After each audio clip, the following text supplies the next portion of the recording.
ہندوستان کے ساحلی علاقے کا واقعہ ہے۔ ابن بطوطہ ایک بہت بڑے مورخ گزرے ہیں۔ انہوں نے اپنے سفر نامے میں لکھا ہے کہ ہندوستان کے ساحلی علاقے میں، سمندری علاقے میں، سمندر کے کنارے ایک بستی آباد تھی، وہاں ایک راجا بھی تھا۔ اس ساحلی علاقے میں ایک شیطان نمودار ہوتا تھا اور ایک کنواری لڑکی کو اپنے ہوس کا نشانہ بناتا تھا۔ ہر مہینے کا یہ دستور تھا، ہر مہینے کا یہ معمول تھا، لوگوں نے اس شیطان کے نام سے ایک بت خانہ بنا رکھا تھا۔ جب وہ تاریخ آتی تو لوگ ایک جوان کنواری حسین و جمیل لڑکی کو بنا سنوار کر اس بت خانے میں رکھ دیا کرتے تھے، اور جب صبح کو جاتے تو وہ لڑکی نہ تو اس کی عزت محفوظ ہوتی نہ اس کی جان محفوظ ہوتی، عزت سے بھی ہاتھ دھو بیٹھتی تھی اور جان سے بھی ہاتھ دھو بیٹھتی تھی۔ لوگ اسے وہاں سے نکال کر لاتے اور اس کے آخری رسومات کو ادا کیا کرتے تھے۔ ابن بطوطہ نے اپنے سفر نامے میں لکھا ہے کہ شیخ ابو البرکات رحمۃ اللہ علیہ حافظ قرآن تھے، تاجر تھے۔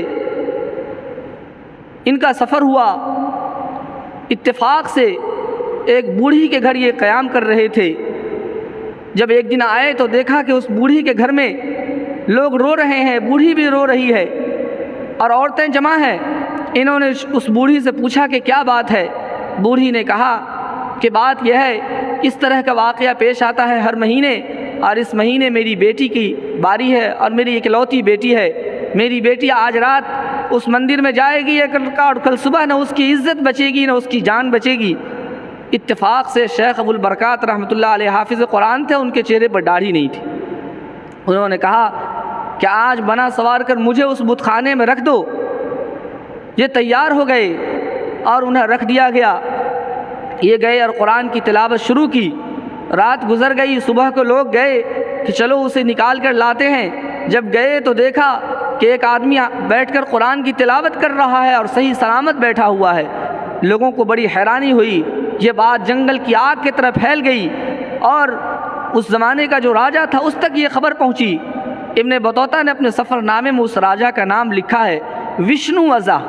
ہو سکتا ہے، میں یقین کے ساتھ نہیں کہہ سکتا، لیکن ہو سکتا ہے کہ یہ وشنو ازا کا ہی بدلا ہوا لفظ وشنو راجا بھی ہو سکتا ہے۔ بہرحال کوئی بھی راجا ہو، اس راجا نے کہا کہ ٹھیک ہے، اگر یہی بات ہے تو اگلے مہینے تک آپ رکیں۔ اگر اگلے مہینے بھی اس طرح سے ہوا اور کوئی شیطان نہیں آیا اور آپ اگر کامیاب ہو گئے تو میں اسلام قبول کر لوں گا۔